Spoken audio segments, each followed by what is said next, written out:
Maths एक ऐसा subject है जो कि आज के टाइम में हर एक स्टूडेंट का सरदर्द बना हुआ है।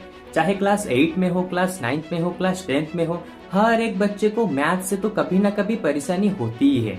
अगर किसी का ज्योमेट्री हो रहा है तो उसको अलजेब्रा नहीं आता, अगर अलजेब्रा हो रहा है तो ज्योमेट्री नहीं आता, अगर दोनों हो रहे हैं तो उसको फॉर्मूला ही याद ही नहीं रहते। तो ऐसे में स्टूडेंट करें तो करें क्या? तू कोई यूनिक पर्सनालिटी नहीं है। ये प्रॉब्लम्स हर साल हजारों बच्चों के साथ होती है। बिल्कुल तुम लोगों की तरह ही एक और स्टूडेंट था जिसका नाम था राहुल। वो भी तुम्हारी तरह मैथ्स से बिल्कुल नफरत करता था। जैसे ही उसके सामने मैथ्स का नाम ले जाओ तो डर से कांपने लगता था। यानी कि इस तरह से उसके दिमाग के अंदर मैथ का फोबिया बैठ गया था। हर बार के टेस्ट में वो खराब नंबर लाता था, टीचर की डांट खाता था। उनके पेरेंट्स का तो ये सिरदर्द बन गया था कि आखिर इसके मैथ्स का करें तो करें क्या। और ये एक तरह से उसकी जिंदगी बन गई थी। वो हमेशा कहता था कि मैं जैसे ही किसी भी मैथ्स के क्वेश्चन को देखता हूँ या फिर उनका नाम भी सुनता हूँ तो मेरा दिमाग बिल्कुल ही ब्लैंक हो जाता है।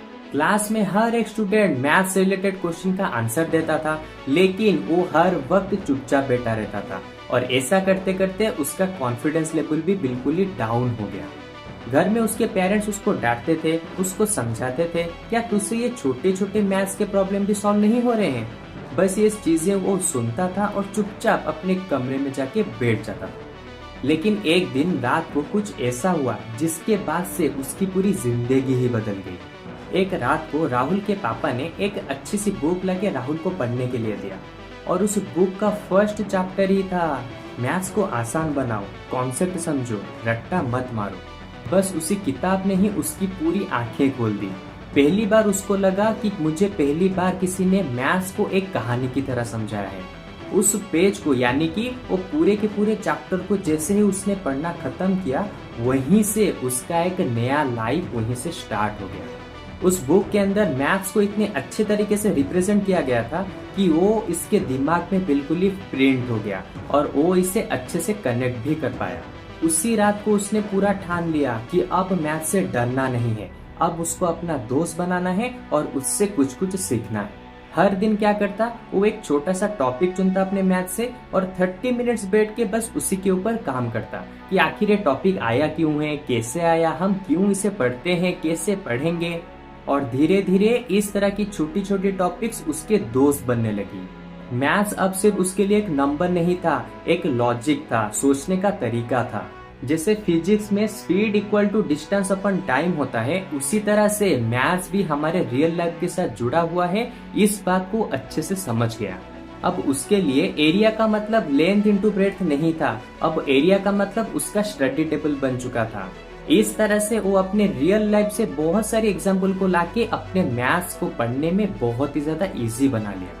वो बार बार रिवाइज करता, अपने लिए खुद से एक टेस्ट को डिजाइन करता और चेक करता कि मैं कौन सी जगह पे कौन सी गलतियां कर रहा हूँ और उसी टॉपिक के ऊपर वो ज्यादा ध्यान देता। और जैसे ही उसका क्लास 10 का बोर्ड एग्जाम हुआ तो उसी ने ही 100 में से 98 स्कोर किया, जो कि आज तक कभी मैथ्स में 100 में से 10 भी नहीं ला पाया था। उसने स्कोर किया 98। और सिर्फ इतना ही नहीं, वो ऑल इंडिया टॉपर लिस्ट में भी उसका नाम आ गया। लेकिन यहाँ पे असली जीत मार्क्स की नहीं थी, यहाँ पे जीत थी राहुल के अपने डर को हराने की। अब वो अपने जैसे बच्चों को भी समझाता था कि मैथ्स का मतलब एक डायनासोर या मॉन्स्टर नहीं है, इसका मतलब है एक पजल जो कि सिर्फ एक सही मेथड से ही सुलझती है। अगर हमने उस सही मेथड को पकड़ लिया तो मैथ्स हमारा दोस्त से बढ़कर और कुछ भी नहीं है। अगर तुम लोग भी मैथ से डरते हो तो एक चीज को याद रखो, मैथ तुमसे नहीं डरता बल्कि वो तुम्हारे माइंडसेट से डरता है। हमेशा एक छोटे से टॉपिक को उठाओ, उसके ऊपर अच्छे से एनालिसिस करो कि हम उसे कैसे पढ़ेंगे, क्यों पढ़ते हैं, कैसे उसका यूज होगा, कहाँ से वो आया है।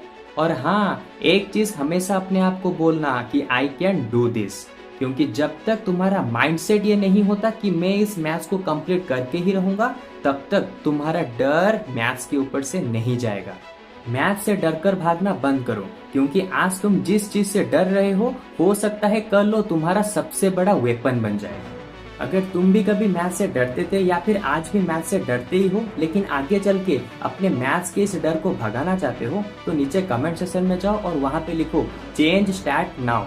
और इसके साथ साथ इस वाले वीडियो को अपने उन सारे दोस्तों के पास भेजो जो आज भी मैथ्स से डरते हैं।